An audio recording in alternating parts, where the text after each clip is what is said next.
Nah, Mas Yoga, sini Mas.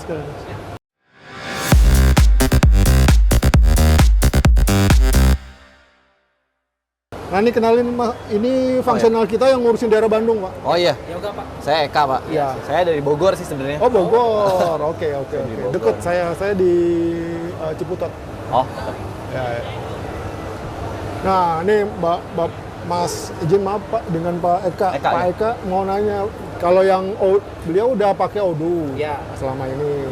Nah, dia cuma mau tahu yang punya kita tuh bedanya di mana sama yang umum. Yang umum nggak pernah tahu. Nah ini saya tadi jelasin dari sisi produk, masternya, kita nambahin kayak gini aja Pak, beberapa informasi yang diperluin. Kalau ini basic ya, standar ya, varian, ukuran, size, standar. Ini saya nambahin foto aja karena mereka kan pakai file tuh, pakai image segala macam. Tapi kan dia butuh nih di sini. Nah nanti kalau memang resolusinya gede, dia bisa taruh di cloud, di mana tinggal masukin linknya. artinya ini selama kalau pakai gini berarti dia servernya agak lumayan ya Pak, karena nge-save segitu banyak Bukan server, storage jadi. storage servernya ya berarti Ya, ya. kalau server kan kayak mesin kan. Ya. Kalau kita mau cari speed kan cari mobil yang sedan, kencang. Tapi kalau mau volumenya gede carinya truk dong, bak dong. Ya, ya. Nggak perlu mesin yang kencang kan. Ya. Yang penting volume. Nah, seperti itu. Nah, kalau dari sini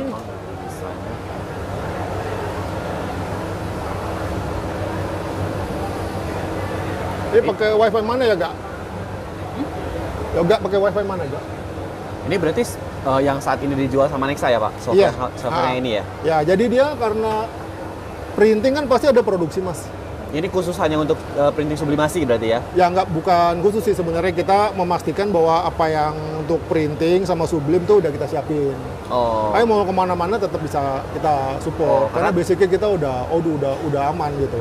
Karena kita sekarang yang saya pakai itu hampir semua jenis printing, mulai digital printing, banner, sublimasi, terus ada yang kreatif printing juga. Nah itu yang bikin secara kompleksivitas ya tadi Bapak sampaikan ya, Ya bukan betul. lagi POS jadinya. Betul. Karena bikin printing kan ada ukuran panjang, Ya. ada pakai mata ayam segala macem. Nah itu kemarin saya sempat bikinin satu klien, tapi dia maunya dihitung semua. Ini dihitung mau otomatis. Saya bilang semakin otomatis semakin ribet. Mau gimana? Kalau emang mau nggak ada masalah kita kerjain kan. Nah jadi pas. Nah, ini yang Odoo 17 ya. Ya. Nah, yang itu di mana lagi Gak bedanya Gak? Secara tampilan Di menu Sublim, Pak. Sublim ya. Iya. Oke. Jadi kita bikinin satu modul namanya Sublim nih Pak. Nah, jadi di sini itu saya cuma sederhanain kan kalau Odoo karena dia basicnya ERP system, mindset dia adalah satu perusahaan besar per departemen kan. ya. Jadi dia bikin ininya itu per departemen. Tapi kalau di UMKM kayak gini kesannya banyak ribet ya. Jadi saya kumpulin jadi satu dari sales order, production jadi satu menu. Oh. Jadi ini cuma ngeklik ini aja. Nah, dari sales order di sini, transaksinya dibuka. Nah, transaksinya di sini ada invoice ini udah kekontrol ya segala macam. Nah, dari sini masih nggak terlalu ini ya. Nah, pas masuk ke productionnya,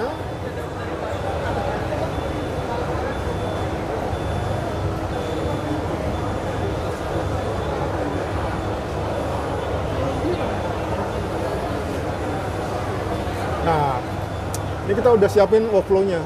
Oh.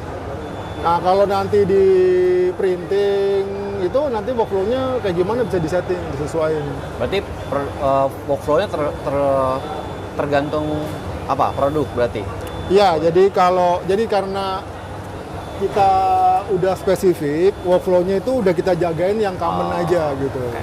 Tapi kalau memang mau Customize spesifik segala ya tetap bisa kita lakuin. Cuman sekali lagi saya ngelakuinnya gini.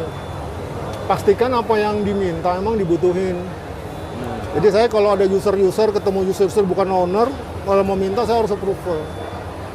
Bukannya nggak bisa ngerjain, takutnya ntar udah dikerjain, nggak jadi Useless. berubah bahagia. Kalau saya mah ngerjain senang-senang aja kan kita ngecas kan. Iya. Tapi kalau dipakai bolak-balik, yang kadang sedihnya saya tuh udah dikerjain, strukturnya udah dirubah lagi, itu takutnya error kemana-mana gitu aja. Kalau buat kami nih Pak, sarannya misalnya berangkatnya dari mana Pak? Dari report kah? dari workflow kah? Oke. Sekarang kalau ini kita diskusi santai aja Mas Eka ya. Iya. Mas itu lebih painful di proses atau di report? Lebih apa, sorry? Lebih painfulnya di proses atau di report? Atau sebenarnya Mas nggak ke kontrol, jadi butuh yang dikontrol? As a control sebenarnya lebih ke proses. Karena Iya. report kan sebetulnya hanya pengambilan data dari proses kan ya. Betul. Jadi ERP itu mindsetnya kalau dia disetting sebagai alat catat udah fail Oh. mindsetnya. Kalau di alat catat beli aja Kuret, Zahir, itu alat catat. Kalau ini nggak bisa, harusnya dipakai alat kontrol. Jadi Mas buka cabang seberapa pun cabang nggak usah pusing. Main di handphone, main di dashboard, otoritas diatur. Jadi saya punya klien gede, ada berapa cabang. Setelah saya assessment, problemnya ternyata masalahnya di klien satu, ownernya. Karena dia semua ngerjain semua, otoritas ke dia. Lu pakai software 1 triliun, saya bilang nggak akan kelar masalahnya. Jadi saya bilang saya tuh bukan jual software, saya jual solusi. Software ini buat tools buat saya. Ya kalau dan saya bilang ke dia bahwa software ini tidak menyelesaikan masalah. Yang menyelesaikan masalah bisnis proses yang dibenerin. Nah biasanya kan problemnya udah ada fraud, fraud udah mulai ngerasa kayak barang-barang kehilangan, ngerasa ada. Ya sorry, kita kan udah banyak cabang dan saya juga kan pengalaman di auditor gitu. Pengalaman terbesar itu ya invoice nggak ketagih, barang-barang rusak bisa rusak, bisa hilang, bisa nggak pantau. Ya kan bisa diambil, apalagi urusan sama teknisi. Ya. Saya pengalaman itu banyak, bukan meng-underestimate, tapi itu fakta yang saya temuin di lapangan gitu. Yang paling besar lagi kayak misalnya ekspedisi, mainin bensin. Jadi software ini nggak naikin omset, tapi naikin profit. Harus naikin profit. Kenapa? Karena dengan expand kita ke kontrol yang harusnya nggak perlu keluar, kita bisa atur, ada approval. Artinya report itu mendingan lebih baik dipisah ya Pak? Ya. Di luar ERP-nya sendiri? The most important things dari sistem ini adalah bisnis proses yang terkontrol. Report itu hasil. Terakhir, Report, tapi pada saat saya mau assessment, saya lihat reportnya duluan. Biar saya mastiin ada nggak field yang dibutuhin di sana, Betul. udah kita siapin. Yes. Jangan sampai udah mau sampai sini report nggak ada baru mundur lagi, wah capek itu. Kerja bolak-balik tuh. Betul. Itu yang saya rasain sekarang Pak. Ya pasti begitu. Makanya kan tadi indikasi saya blueprint-nya ada nggak? Itu masalah terbesar gitu. Jadi orang kesannya gini Pak, kesannya implementasi kan mau buru-buru kan. Tapi pada akhirnya nggak cepet selesai, malah makin lama. Kalau saya pengen kita nyiapin waktu untuk mastiin apa yang Bapak mau, apa yang saya kerjain firm. Bentuk formnya, reportnya, ngambil dari mana, workflow-nya, field-nya, form-formnya apa, proof. Jika ada tambahan-tambahan di luar kayak sini, saya pasti nanya ke direksinya, ini mau diselipin langsung atau mau hold dulu, mana yang mau dikerjain. Gitu. Jadi prosesnya kalau software any kind of application sepanjang dia sanggup di custom, ini udah beda. Udah shift 1, shift 2 per tahapan gitu. Tapi ini memang yang disiapin sama Nexa sejauh ini masih yang khusus hanya untuk Sublime ya Pak? Ya, Sublime sama printing sebenarnya kita udah printing. Cuman kemarin pas di develop karena berapa lagi ini saya lagi nge-proof di daerah Bandung. Ada vendor-vendor ya, usaha-usaha ini yang saya nge-pushnya ke Sublime. Karena waktu itu kita udah masukin ke printing, ternyata saya udah sempet temuin ke orang printing. Yang saya temuin mungkin sayangnya dia ininya belum, maksudnya mindsetnya belum ke aplikasi gede. Terus yang kedua, dia juga udah merasa butuh tapi nggak trust. Jadi Ya, software house itu memang. susah kalau kita nggak trust ya. Saya bilang, sorry itu saya bilang, saya ini udah ngerjain perusahaan gede itu 40 perusahaan lebih.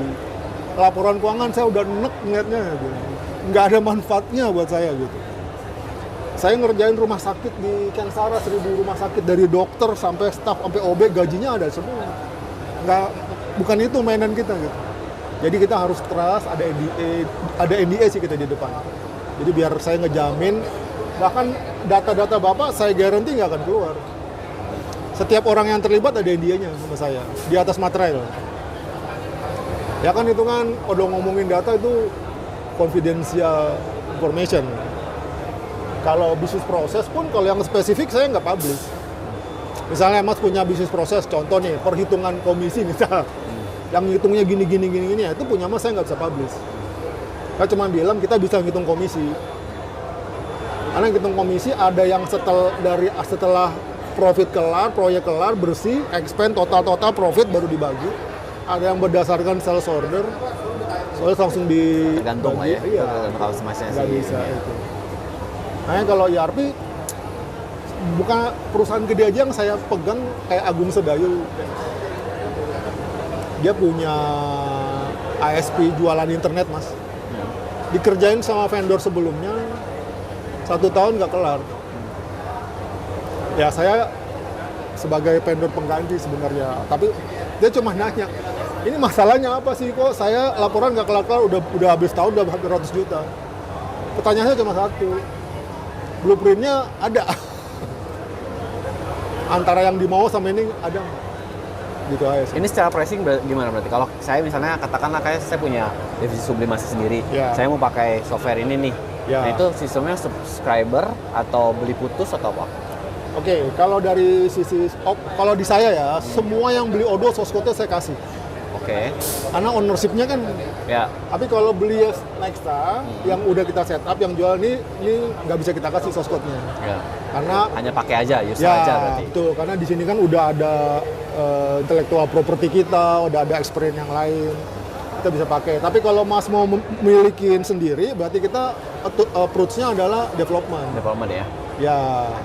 Misalnya kayak tadi, saya mau ini, oke kita siapin. Jadi kita bagi dari mulai sales order, terus kemudian delivery order, kemudian finance kan, kemudian accounting kan. Nah, mau masukin stok tambah purchasing. Nah, di divisi ini nggak mungkin ngindarin production. Yeah. Nah, di dalam production ada yang memang bikin produksi barang, ada produksi jasa misalnya gini.